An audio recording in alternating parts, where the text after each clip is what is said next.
Dan Oman, Mike Beer taking a look at the feature race at Del Mar on Sunday. Full field of 2-year-olds in the Grade 3 Best Pal. We're going 3/4 of a mile. $200,000 is the purse. Let's take a peek at this big and bulky field. And Bob Baffert, represented by the number 10, having a meltdown. 80 Buyers speed figure 3 weeks ago at Del Mar. And if he runs back to that race, he's going to be tough.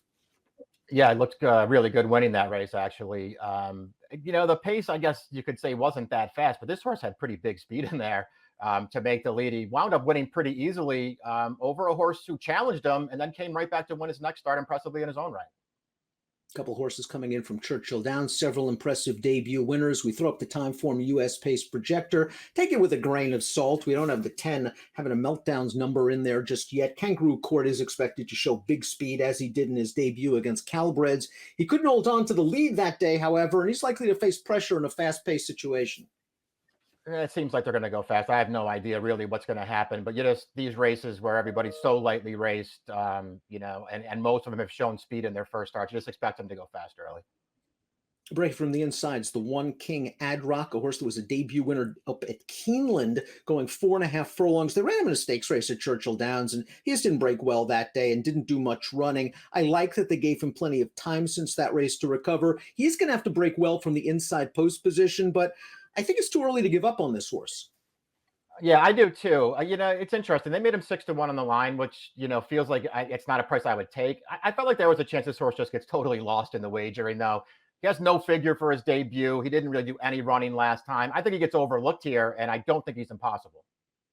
The 2 is Arman, a $600,000 son of hot first crop sire Bolt d'Oro. Made his career debut at Churchill Downs, was no secret, bet down to favoritism in a 10-horse field. Didn't have the quickest first step from the outside post, but soon pulled himself up into contention 3 wide and finished it off in a very professional manner.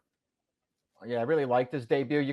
When you watch the replay of the race, you can just see how hard it is to break from the far outside post in a big field going 5 furlongs, where you're basically right on top of the turn. This horse lost a ton of ground. He had to work really hard just to stay with the leaders, and he just flat overpowered them late in the race. He was really impressive first time out. Big ask for the 3, Fleet Feet, an expensive son of Nyquist, sold for $325,000 earlier this year, but he's going to be making his debut against some Fleet Stakes horses. Yeah, I don't love that. I guess we'll see. Obviously, his connections think pretty highly of him. They, paid up for him in April after he breezed 10 flat at OBS. And listen, he looked good in that breeze. He doesn't really have a ton of pedigree, though. It kind of feels like that has bought him off the workout.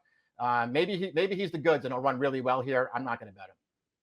Nyquist, an excellent sire of juvenile debut runners. Jin Tong is up next off of a debut victory at Los Alamitos. We're going to watch that race right now. This is back in early July, and Jin Tong did some good things in this race. I know it's only a 5-horse field, but he's in between horses, and he's going to have to pass some runners in the stretch. So I like the mettle he showed in this race. I think he benefits from a fitness standpoint. Now he just has to run faster against tougher horses, but he might get the right setup. Yeah, they're asking a lot of him here. You can see he's very late to change leads in this race. He's in between for a long way. He finally changes it, and then he, sort of finds a little bit of an extra gear here. He's going to surge up to win. This horse basically showed no speed early in the race. So we'll see how far away he gets against this field, which seems like it's much faster than that one. Another son of Bolt d'Oro is up next. That's the 5 Agency, a debut winner at Santa Anita back in June. Let's watch the stretch run of that race. He didn't get out of the gate very well. He got himself into contention at the 3/16, however, and he comes with a nice solid run to win. This was a good-looking debut. I'm really not going to take this 43 Buyer speed figure that seriously for a June 2-year-old. I think he can improve and get the right setup again. Yeah, me too. I would use this horse at a price. I don't care about the 43 Buyer at all. He did a lot of really good things here. He wins very impressively, as you can see at the end. It's a pretty easy win. He just broke really awkwardly from the gate. And after that, his rider just sort of let him find his own way. He didn't really ask him to do a lot early in the race. He let him find a stride. He moved into contention on his own, and he finished really well. I liked his debut. Yet another son of Bolt d'Oro is the 6, Pop d'Oro, who showed big speed, winning his career debut at Turf Paradise. And again, just didn't break very well at Santa Anita in that Fasig Tipton Futurity. And again, I think he did some decent things towards the end of that race.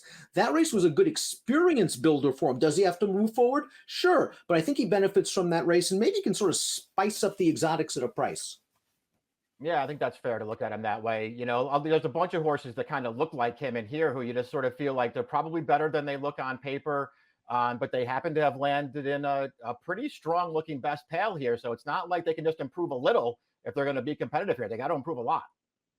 Number 7 is Man Child. This is a son of Creative Cause coming off a gate-to-wire victory in his debut. The race will show you right now at Los Alamitos. And again, good speed down from the inside in here. He's in the two-path turning into the stretch. He just sorts of grinds it out. He was very game to win this race. Yeah, he was. There's nothing wrong with this horse's debut either. He's another one who feels like he's in the position, against a field like this one of just having to improve by a lot. But that's what 2-year-olds do, especially this time of year when they only have one start behind them. Nice game effort there from Man Child. Up next is the 8 Quagmire Magic. These connections, showed enough to plop down $50,000 for him after this race in his debut, and he sure looked good as the favorite. Peter Miller trained him in this race, and he showed good speed from the start. A son of Good Magic, who's gotten off to a nice start with his young runners. He wins this race very, very easily at Los Alamitos. Now he gets the acid test, stepping way up in class.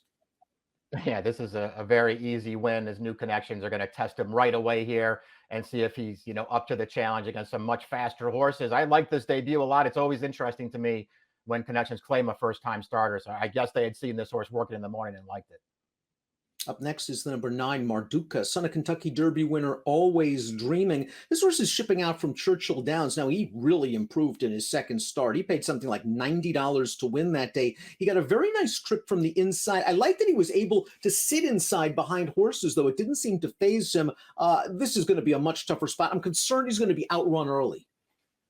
Me too. There are a few horses in here who did what he did. They sort of showed they didn't have a lot of speed, but showed that they could sit off of horses and still run, which isn't something that you always see in races like this.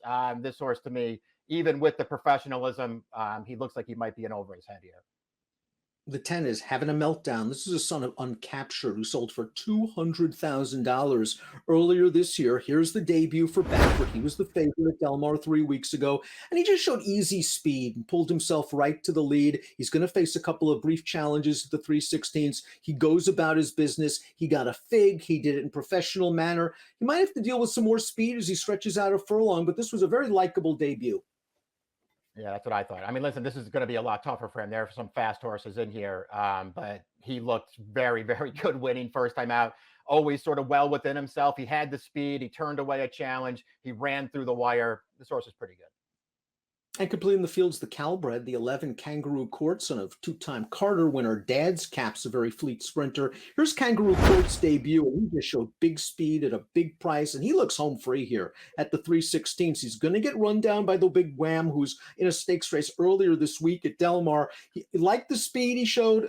Figure came back okay, 73, but this is a big step up in class, facing other speeds from a tough post.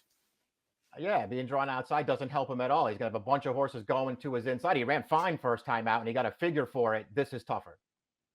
Top pick time for the best pal. Pretty wide open race.